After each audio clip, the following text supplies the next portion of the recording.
लोकांचा जीवन समृद्ध कराया समाज हा दिला पदर मायेचा जय जय जिजाऊ हो जिजाऊ ही आपली संस्था जिजाऊ जय जय जय जय हो जिजाऊ ही आपली संस्था जिजाऊ।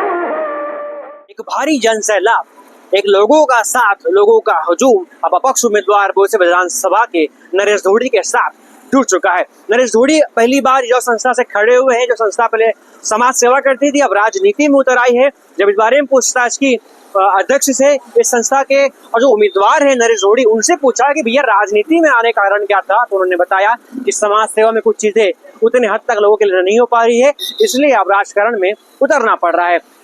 बोईसर विधानसभा पूरे विधानसभा के समीकरण की बात करूं तो 6 उम्मीदवार खड़े हुए हैं। ऐसे में 6 बड़े पार्टियों में से एक अपक्ष उम्मीदवार नरेश धोड़ी के तौर पर यह संस्था के बैनर तले खड़ा हुआ है।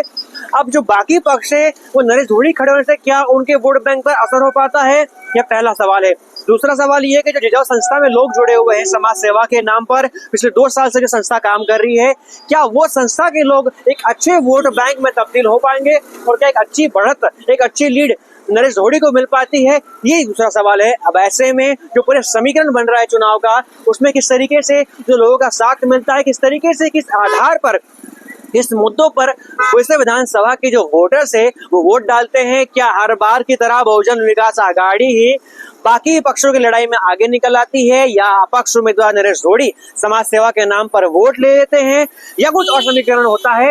ये सब सवालों का जवाब तो आने वाले वक्त में होगा। नरेश धोड़ी के इस कार्यालय से एक भारी जन सैलाब यहाँ से निकला है। बोईसर भ्रमण के लिए रिक्शाओं का सैलाब है, क्योंकि उनकी जो चुनाव चिन्ह की निशानी है वो है रिक्शा, इसलिए एक रिक्शा की तादाद लेकर नरेश धोड़ी आज बोईसर भ्रमण शहरी भाग और साथ ही जो ग्रामीण इलाका है बोईसर क्षेत्र में आता है, वहां से निकले हैं। सुबह 9:30 बजे के आसपास ये पूरा काफिला नरेश धोड़ी आज जन संबोधन करेंगे, लोगों के बीच में जाएंगे। हालांकि जो उनका कैंपेन का तरीका है वो है डोर टू डोर जाना, लोगों से जाकर पर्सनली मिलना, यानी जो उनका प्रचार का तरीका है वो थोड़ा अलग होता दिखाई दे रहा है कि वो जाके लोगों को पर्सनली मिल रहे हैं, संस्था के नाम पर, समाज सेवा के नाम पर, और जो उनके पर्सनल टचअप है वो पूरा समीकरण लेकर वो चुनावी मैदान में उतरे हैं। क्या चीजें बदलती हैं ये भी देखना बड़ा दिलचस्प होगा। अब तो नरेश धोड़ी अपक्ष उम्मीदवार पहली बार खड़े हुए हैं, संस्था के नाम से, चुनाव चिन्ह निशानी है रिक्शा। अब रिक्शा को साथ आम आदमी कितना देता है ये भी देखा जाएगा, और बाकी जो पॉलिटिकल पार्टी है, जो बाकी बड़ी पॉलिटिकल पार्टी है, वो क्या मुद्दों को लेकर जनता के बीच में उतरेंगी, और जनता किस आधार पर आने वाले 20 नवंबर को अपने घरों से बाहर वोटिंग बूथ तक जाएंगे और वोट देंगे। ये खैर तो सारा सवालों का जवाब आने वाले वक्त में ही जान पड़ेगा। बोईसर के वोटर, पालघर जिले के नागरिक, जो तमाम वोटर हैं, वो किस पार्टी, किस पक्ष, किस उम्मीदवार को बोईसर विधानसभा की बागडोर देना चाहते हैं, कौन सा ऐसा उम्मीदवार होगा जो क्षेत्र के विकास को समझेगा, यहाँ के लोगों की समस्याओं को समझेगा, न सिर्फ वादे करेगा, उस वादों को अंजाम तक लगाएगा।